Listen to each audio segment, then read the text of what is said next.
Hello everyone, it's the 24th of June.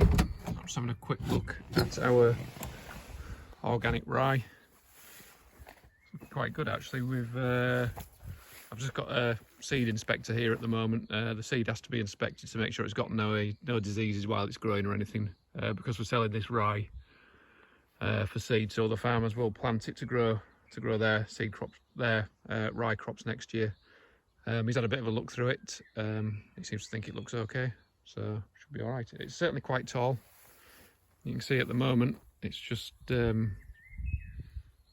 throwing its pollen sacs out at the moment, so the pollen off the rye is in there. So it's not very good if you've got hay fever at the moment. There's a little bug just here. Where is it? There it is. What's that then? Can't focus on it.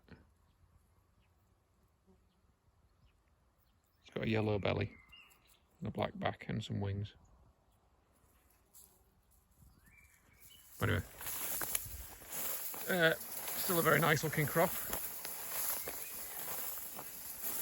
and still really quite clean in the bottom of it. I'm really pleased with it. The other crop I've got that's got the permanent understory on it, or living mulch, or whatever you want to call it, that's looking good as well. A little bit thin, that one, but again, there's not many weeds in the bottom of it. There's a lot of clover in the bottom of it, so it's competing really quite well.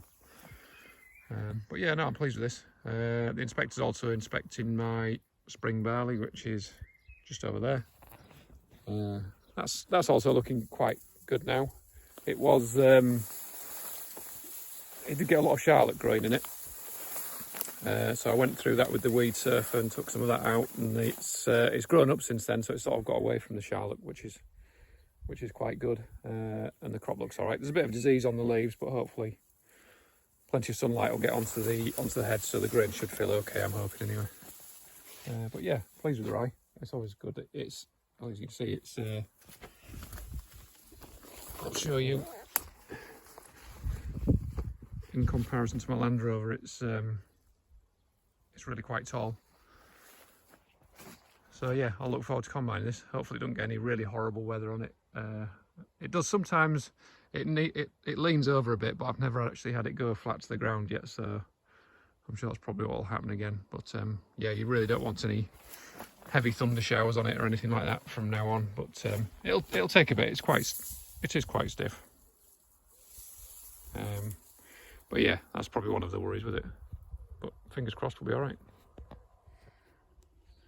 Well, while we're out and about, we'll have a quick look at my rye with the living mulch as well. So yeah, this is rye. Some of you might have seen it before, but we direct drilled it with our weaving GD, and we direct drilled it into some white clover and trefoil. It smells absolutely amazing because all of the white clover is flowering. The yellow trefoil, I don't know, it's maybe not quite as competitive as the white clover, but some yellow trefoil down there. That did flower a little bit earlier, so I think some of that may have flowered and maybe now going to seed. Some of the white clover as well is going to seed. I think I said before, I'd quite like this crop to be a bit thicker. I maybe should have planted it just a bit earlier, but I think the weather was a bit rubbish at the time, if I remember rightly. So I don't think it'll yield massively well, but there will be a heck of a lot of feed for the sheep or cattle here afterwards. I suppose one of my concerns, just looking at it today, is I hope it all stays stood up, because if the rye goes flat and goes down into the clover, I don't think I've got a lot of hope of picking it up with the combine. So fingers crossed it stays stood up. I think once the white clover has flowered and started going to seed, I think that may just start shrinking down. I think it'll have been through its life cycle, fill its seeds up, and then it might shrink down and down. So it's probably the white clover may be, I think, as big as it's going to get at the moment. There's a poor patch at the far end of the field, which the rye is very thin. I may make silage for that yet. I'll see yet. I haven't quite decided. The other thing is we went down to Groundswell yesterday. There was myself and 3 other friends, which was good. Groundswell is wouldn't say it's a trade show. I think it's more of a festival of regenerative farming. So it was good actually. It was good to speak to some people trying some similar things to this, and generally the people there seem quite open-minded to trying new ideas and tackling a few of the problems we've got. Problems we've got as farmers and problems that we've got as humanity, I suppose. But people that seem quite keen on tackling these problems head on rather than waiting around for the government to give us guidance, which may come or may not, we'll see. So there's a lot of talk about carbon footprinting and that kind of thing, and carbon auditing to see how much carbon we're all fixing or not fixing or whatever. I can only think that this lot here, it must be fixing a lot of carbon. There's a lot of stuff growing. Whether we can turn that carbon into a saleable commodity as farmers, I don't know. And I also hope that we don't get penalised for trying things early, because there was a lot of talk about making bench lines and seeing how you're doing so you can mark how you've improved, but I hope we don't get penalised for trying things too early, which would leave us less scope for improvement later on in later years. And I just hope the people who haven't tried anything early don't get all the reward for all the risk that we've been taking early on, but maybe that's life sometimes. Anyway, little rant over. But yeah, it's looking good. This one could have been thicker. The other one I'm pleased with. It'll be a relief to get this one harvested, or the rye harvested off it.